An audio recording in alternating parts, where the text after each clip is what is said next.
Welcome, everyone, to another episode of Clarity and Confidence TV. I am so excited. I have Dr. Errin Weisman with us today, and she is going to be a treat because she is going to tell you so many amazing stories of living with confidence, courage, making super brave decisions. But the best thing about Errin is she's a little sassy. So she is from southwestern Indiana. She is a farmer's wife. She's got 3 children, and she totally enjoys getting mud on her shoes. But besides that, Errin, go ahead and take it away and tell us who you are and all the things. Absolutely. So I guess before we begin, I'm a hashtag potty mouth mom. So you have little ears. Get your earbuds in, or maybe pause this for another time. I'm not excusing myself and making apologies for it. I'm just telling you ahead of time that I like to throw F-bombs like glitter. Yeah, Earmuffs. But with that, I am a family medicine boarded physician. I'm in southern Indiana, like you mentioned. They're more livestock here than people in my county. I'm the only female doctor.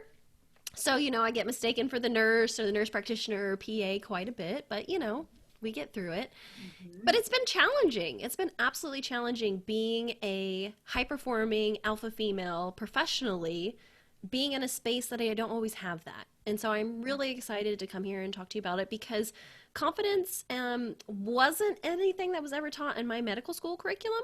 Besides that, you need to present more confidently or be confident in front of your patients, when in fact, I think there's so much more that goes into it. Mm-hmm. Absolutely. And tell us about your other profession, because you don't have just one job. So would you like to tell us about your other 2 jobs? Absolutely. I'd love to tell you about this. So 2014 was the worst fucking year of my life. Mm-hmm. It was supposed to be my mountaintop moment. I was getting done with my residency training in family medicine. I had the 2 kids, the husband, we just bought the house, the mountain of debt, and I was so numb inside. Like all those years of working through medical education, like this was supposed to be my pinnacle moment. And I was like, holy shit, this is what I'm going to do for the next 30 years of my life? Mm-hmm. This? Mm-hmm. And I started looking around and being like, oh my God, what am I going to do? Mm-hmm. I remember having the conversation with my husband one night. We were sitting in our new kitchen bar at our new house. And I was like, I can't do this. I'm done. And he was like, being the good husband, he took a breath. He was like, okay, let's give it 6 months. He now admits to me that he was like freaking out. Like, what are you talking about? You're the like breadwinner here. And what it was, and I know now, but I was totally crispy with burnout. Absolutely to the core. I found rock bottom and then found the basement, essentially. And through my journeys and doing what I tell patients not to do, I got on the internet. And I found thousands of other physicians like me, but I didn't want to go into pharma. I didn't want to move our family across the country. I didn't want to work for an insurance company. I did not know what to do, but I was so ready to just throw it all up and work at the local convenience store and check out groceries. Like I even said that. I'm like, I will go do something else. We have a Toyota plant not far from us. I'm like, I can put doors on cars. I can do it. Yes. And it was through universe, source, God, whatever you want to call it. I got online and I found a coach who was what I didn't know at the time, a life coach. She was a physician. She was in family medicine too, and she was a mom. And she was running this thing called the Entrepreneurial MD. Now I'm a DO, but I love my MD counterparts. Mm-hmm. And I was like, you know what? Maybe this is it. Everybody else in my family, I'm the only doctor in my family. Everybody else is blue-collared workers. Like, if they can figure it out, I can figure it out. So I signed up for the first time ever for an online course, and I did it.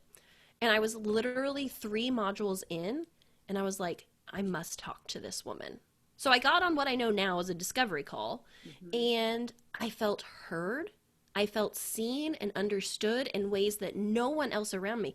I mean, I'm pretty sure my in-laws thought that I needed like hospitalization and that I was crazy. Yeah. And she validated. She's like, Errin, you're not crazy. You're not broken. You are burned out, and let's talk about that. And so I started that journey. And what I realized through getting coached is like, holy shit, where are all the like young professional mom coaches at? Because we need this. We need this so, so much. And so I put my big girl panties on, and that's exactly what I did. Because I looked around in the space, and there wasn't anybody talking like I wanted to talk or hear what I wanted to say. You know, they were talking about burnout and all these institutional things and that you need to go have more mindfulness and you do yoga at lunch. And I was like, that is a crock of bullshit. Yeah. No. And so that's when I entered into the space in 2015, started my coaching business, and 5+ years into it, and it's been so much fun. But the second business rolls around 2017, 2018, I noticed there was more coaches coming to the space. And I was kind of like, this is kind of like junior high. Everybody has their like little packs and like we're all quibbling between each other. And I wanted to be like, well, come sit with me. And you, I want to learn from you. Come sit with me. And so I started this thing where we would just get on Zoom meetings. We would talk about coaching physicians, coaching in healthcare, different types of coaching. What school did you go to? Oh, you use energy work. Cool. You use this, and different frames and models. And lo and behold, I had a membership community before it was a cool thing to have a membership community. And so Physician Coaching Alliance is the other business that I run that's all about collaboration and bringing coaching into the healthcare space. I love it. And there's two things that you just said without saying that I really want to unpack here. The first thing I heard was I took a big, huge, brave, courageous leap of releasing everyone's expectations of me and this perhaps just societal expectation that you're a doctor. Perfect. What a great career. You should be so happy. Stamp your mail and like go on living your life just great. And to shatter those expectations to serve yourself, I think is huge. I want you to talk more about that. But let's first talk about this. So many women, I think, sometimes, okay, I'll speak for myself.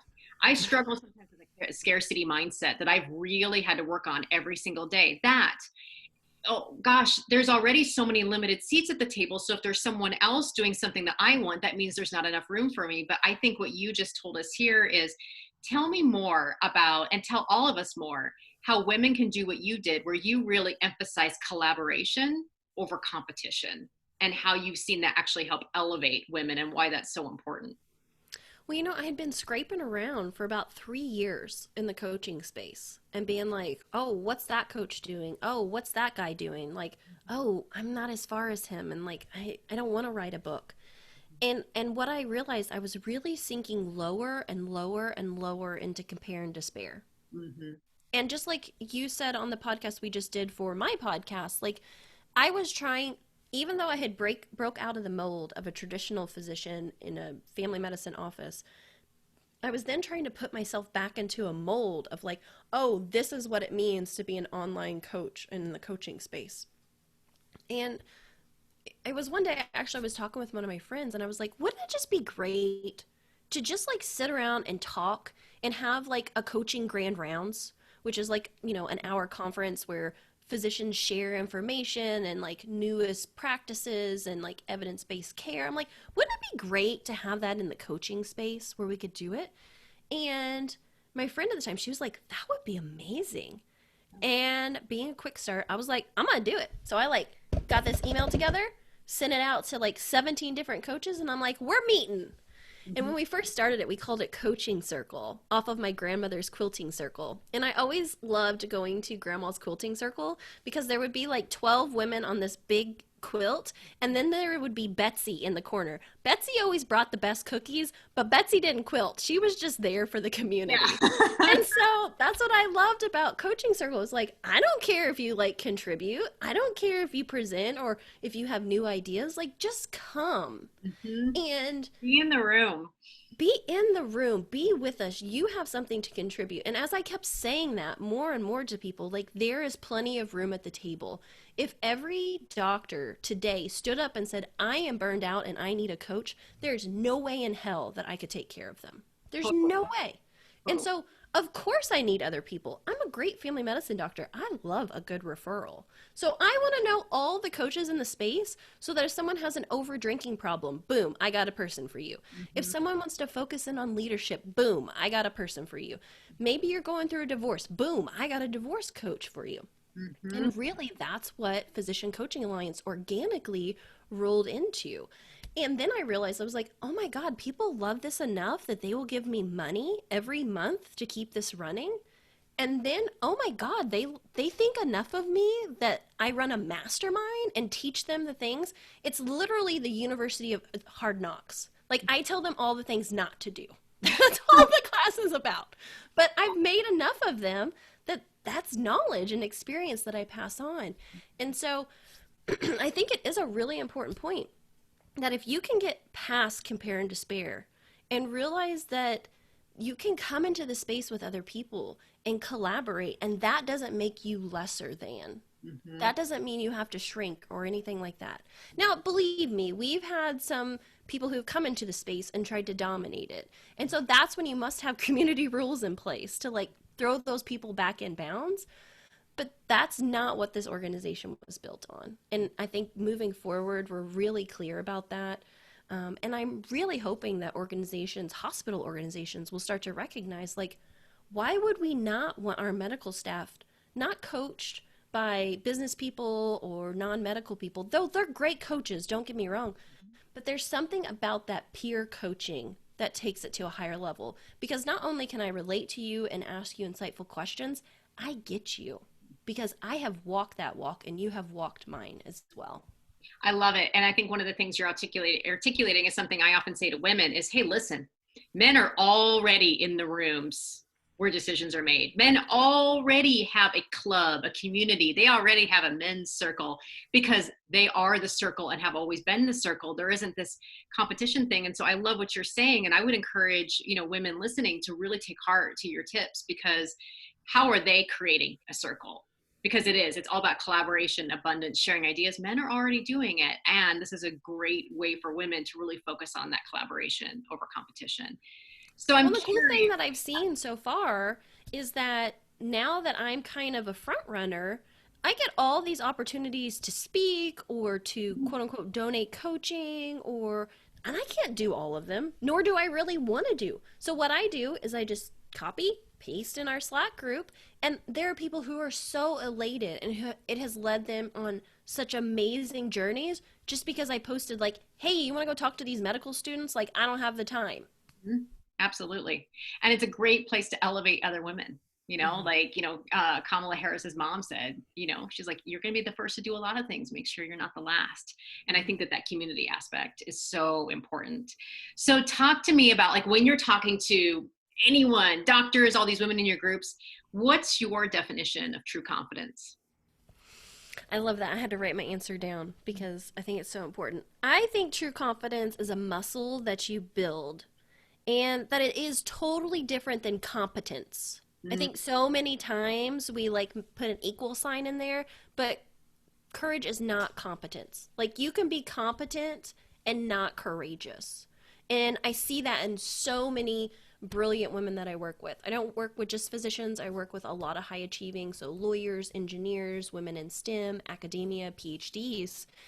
They are fucking amazing, brilliant, so competent. I mean, it's just like oozing out of their pores type of thing. Mm-hmm. But when you start talking about courage and you see like them like slink back. So what I think courage really is like self-trust and then the action of putting yourself out there.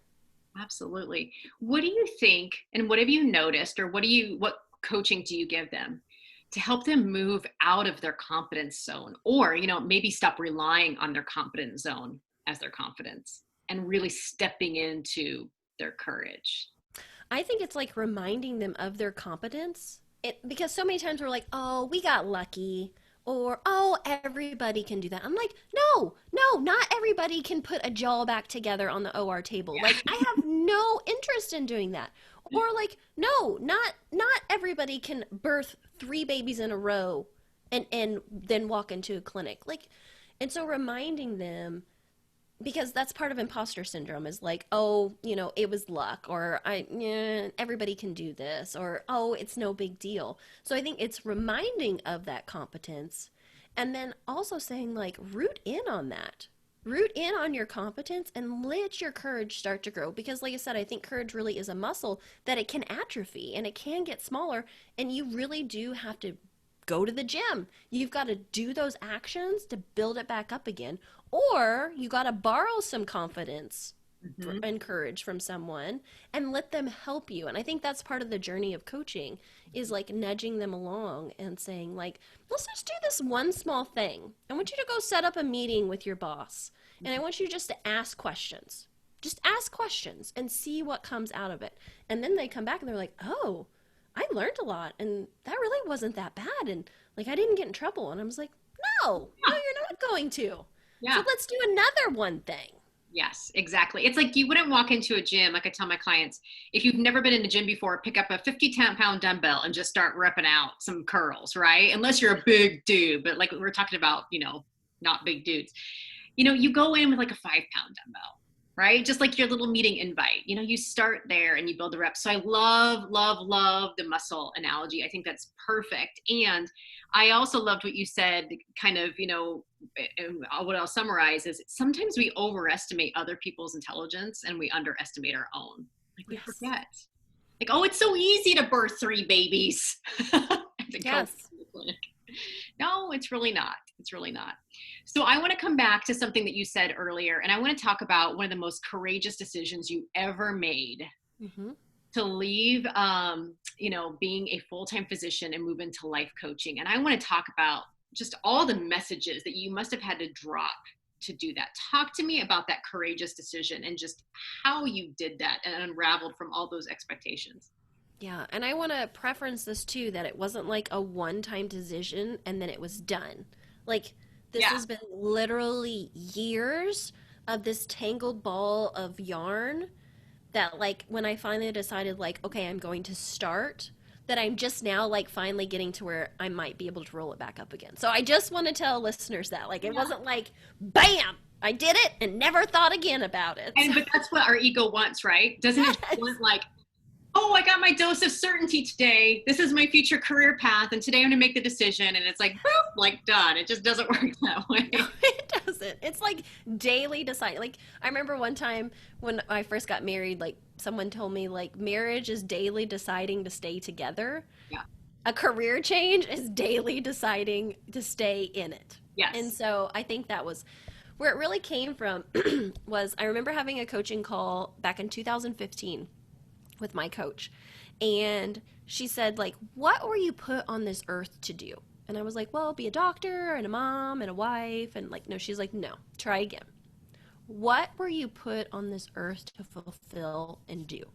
And I couldn't answer. Like, I could give like some surface answer. But anyway, she sent me away and I had to think about it. And when I came back to the next call, I was like, I was put on this earth to help people heal. And she Mm. said, great. Now there's 1,000 ways that you can do it. You're doing it one way right now. Let's look and see at all the other ways. And I remember telling her, like, well, I kind of want to do what you do. I want to be a coach. And I want to specifically be a coach to women like me. Like the woman who, in the middle of the night, is silently sobbing on her bed because she knows tomorrow morning she's got to go back to that office. Like, that's who my people are. And she was like, great. Then you start now. And so that was kind of the initial, like, ripping the knot open and changing. And there was a lot processing and changing inside of me. So it wasn't like that day I quit my job, got a website, and made 6 figures. No. I wish with all my heart, but no. Yeah.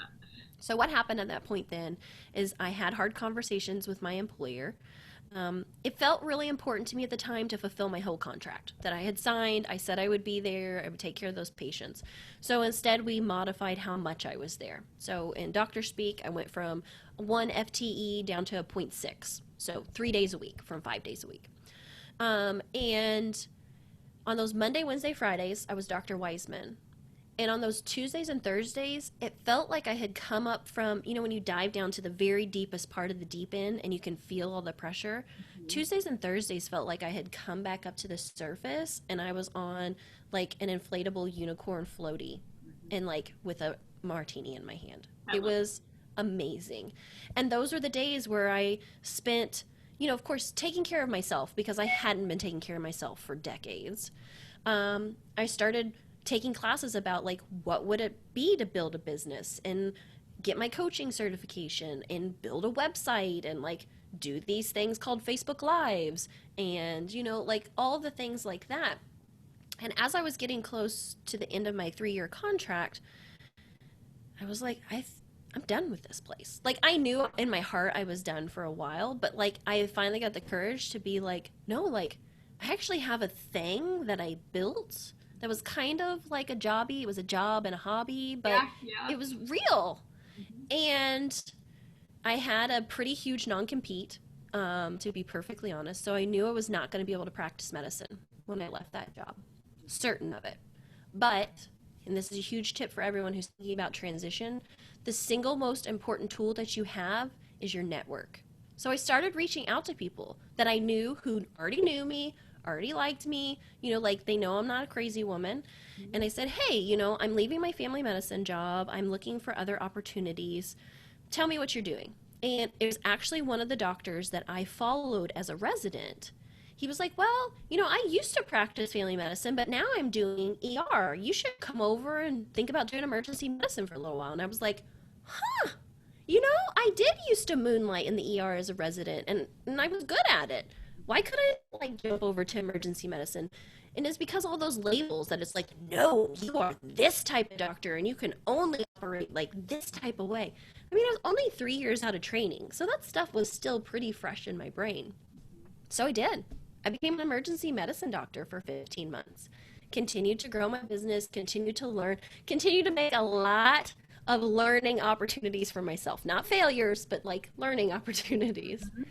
And after I got done, and I kind of realized same thing with or with the ER, I was like, okay, that was a good bridge job. Like got us through. We were okay. Like kids didn't have to eat garbage. Lights stayed on. Actually, I did really well and Yeah. enjoyed my time, but I knew it wasn't my forever gig. And it was then at that point that I was like, okay, I think I'm ready to try this. I think I'm ready to take the jump and go, to see if I float or sink on this. Um, and it was a daily decision to stay in it because it was so different. Like, where's my steak every 2 weeks? My paycheck that came in. It Yes. was very, as your term, lumpy at times. Absolutely. Um, and I do continue to practice medicine, but it's totally on my terms. It's totally part time. Mhm. I keep my license active. I keep up on all the medical education and everything, just as like keeping a door open. But no, like when people ask what I do, I tell them I'm a coach, Mhm. and it feels really good. So that's the feeling that people strive for, right? The unicorn floaty with the glass in your hand, and it just feels good. But you and I were talking about this earlier. How did you handle? And I talk to a lot of women who want to make a career change, but their number one thing is, what will people think? Hmm. How did you work through that? Oh, so many things. Okay, let's start on the professional employment side, and Mhm. then we'll go to like personal and family. So, I remember telling one of my colleagues that I've been doing this coaches training and I was so excited about it. And he looked me in the face and he said, you will never make any money doing that. Are Uh-huh. you seriously consider leaving? Mhm. And it was before I really started letting the F bombs fly. But all I wanted to say and look at him is like, fuck you. Like, this really excites me in life. This really is fulfilling my purpose of healing people. Mhm. Like, I'm not getting that here at this office, prescribing pharmaceutical medications. And so I think what it really came down to was deciding, like, this is for me. Mhm. And the opinions of others will always be theirs. Mhm. I remember one of my other colleagues, he told me once that he's like, Errin, there will always be one more patient. But what's most important is who you go home to at night. Those are the people that will show up at your funeral. Those are the people that matter. Mhm. And as I thought about it, I had 2 little boys at home who adored me, who would cry when I would leave, who I don't even remember much of their like babyhood because I was either on call or in the hospital or grinding. And I thought, I went from this point forward to for them to be the important ones. Mhm. And so I just had to keep realigning that. And you want to talk about hard. It is pretty damn hard to break up with about 1,000 to 2,000 patients. Oh my goodness, I can't even imagine. Them to look you in the face and be like, what am I going to do now? because who really wants to come to No Name, Indiana and Mm-hmm. take care of you? Yeah, especially And when for you're me, a woman. yeah, exactly. So many of my patients came to me because I listened to them, because they felt heard, because I actually like reviewed all their medical records and understood their past history, and I even knew a lot of their family. We went to church together, and my kids went to school with their kids, Yeah. and so that was devastating, those expectations. But what I had to keep reminding myself when they would cry, or when they would get angry, or when they would just ask me why, Mm-hmm. why are you leaving me? Mm-hmm. Is I had to remind myself is that though this is a very powerful job and it can be very invigorating, and I am so honored to be able to write a few sentences in those people's stories, I still had to write my own story. I love that. I love that. And I think that's such great advice for women who are on the brink of a change and who are really concerned with everybody else's lives that they're going to impact. It's like, and you also have to be able to write your own story. A couple more questions for you. What was a super brave or courageous decision that you had to make in your career that might have been a little unpopular? So after I did get more lippy and I left the family medicine job, Yeah. I was working at ER in the emergency room, and I was seeing a lot of microaggressions. So Mm-hmm. I was probably one of two female physicians in the group at that point. Um, Even like we had a lot of male PAs. Most of the women in the workplace were nurses. Mm-hmm. And so what I started to see was like people catering to my male colleagues and like doing things for them, setting up a room, and then I would ask for things and they're like, "Yeah, it's over there." Mm. Or, "Oh, Dr. Such and Such, would you like a sandwich from Jimmy John's?" And then I'm kind of like, "I kind of want a sandwich, but like I'm not going to ask them, you know?" Yeah. Or just like little microaggression type things. And I called it out. I think it was the first time that I really stood in my power and was like, no, this is wrong. And I took it to my leadership. Um, they were baffled. They, of course, didn't see it. There were no women in the leadership team. Mm-hmm. They went and talked to all the other partners and guys in the group and said, no, we don't know what Weisman's talking about. Mm-hmm. And that's what kind of started to lead to my like, oh, this is just a bridge job. Like, I'm not going to be here forever. This is obviously not the culture that I want to stay in if I'm not listened to. Mm-hmm. And so it was a time that I could have been pretty quiet. I could have just sat back and been like, whatever, it's fine. Mm-hmm. But I think it was probably one of the bravest things that I've ever done is to stand up and be like, this is not right. Mm-hmm. It's not appropriate, and I'm not taking it. Because after I left, I had a nurse contact me and she said, that was the most amazing thing that I've seen anyone do, is to stand up and validate for that. I can't say that a lot has changed, Dr. Weisman, but there has been some changes. Mm-hmm. That's wonderful. And I think you're right. Sometimes when it's as common as the air you breathe, and because it's not impacting you, it's hard to see who it is impacting. And so that does take a tremendous amount of courage to call something to someone's attention, whether you're working in a hospital or you're working in corporate America that's dominated, by men at the top. They don't often see it because it's just the air they breathe. It's the world that they live in. So that is so courageous. So if you had a message you could shout to the rooftops for women leaders, women doctors, anybody, what would it be? I would say, beautiful people, listen to me. You can fucking love your life and your work. Mm-hmm. Let me show you how. Awesome. I love it. Okay, so tell me what you have coming up. So how do people work with you? How do they find you? Do you have programs coming up? Like tell everybody where they should go and all the things. Yeah. So if you're a podcast listener, come join me over at Dr. Me First. Mm-hmm. Kelly's going to be on there, so you can listen to her episode on clarity. And then also I have a new podcast coming out called Burnt Out to Badass.